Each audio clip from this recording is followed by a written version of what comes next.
Donc la première étape pour le montage des manches, une fois qu'elles sont prêtes, c'est de repérer le devant de la manche et le dos de la manche. Alors pour repérer le devant, c'est très simple.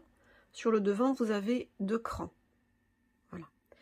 Donc la première opération, c'est qu'on va positionner la manche telle qu'elle va être cousue après.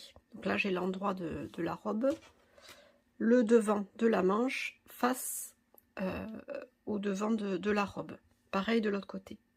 Ensuite, je vais venir mettre la couture du dessous de manche sur la couture du dessous de bras. Ensuite, je vais épingler le cran du devant de la manche avec les 2 crans du devant de la robe.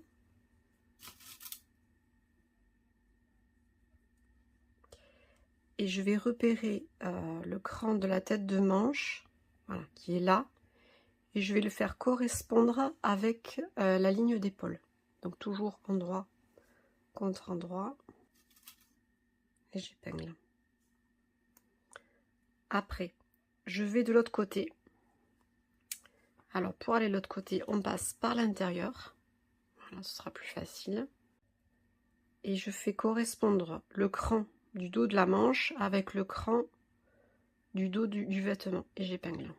Voilà, je rajoute un petit peu ici parce que c'est vrai que le jersey, c'est quand même une matière qui bouge beaucoup, donc il faut beaucoup épingler. Donc voilà, j'obtiens ça. Donc maintenant, je vais venir, hop, continuer à épingler tout le contour.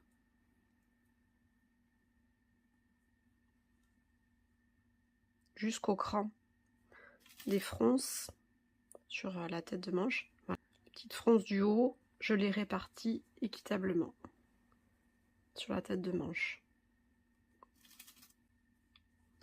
Je veille bien à ce que mes 2 tissus là soient bien bord à bord. Et j'épingle le plus possible. Je fais pareil maintenant de l'autre côté.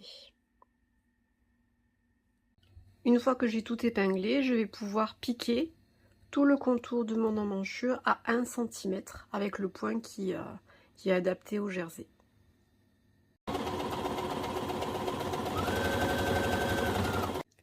Ensuite, on vérifie que tout se soit bien passé, qu'il n'y ait pas de faux plis, notamment sur la tête de manche. Et si tout est bon, on va pouvoir surfiler tout le contour de l'emmanchure.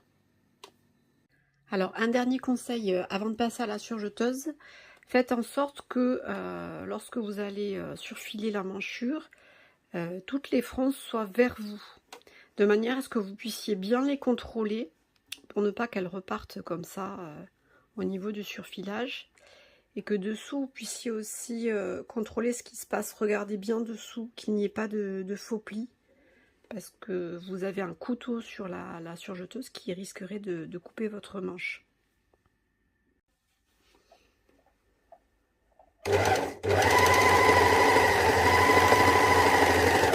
Voilà donc le résultat, la petite manche est bien cousue et surfilée.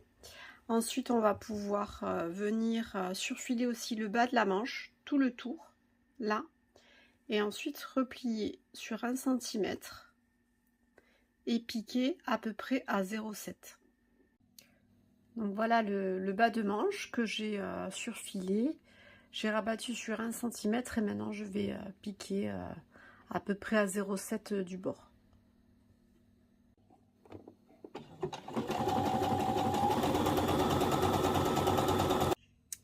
Voici donc le résultat. La petite manche est terminée. Ça fait de jolies fronces sur la tête de manche. Et j'ai fait l'ourlet sur le bas. Voilà, un petit coup de repassage et puis c'est bon, elle est prête.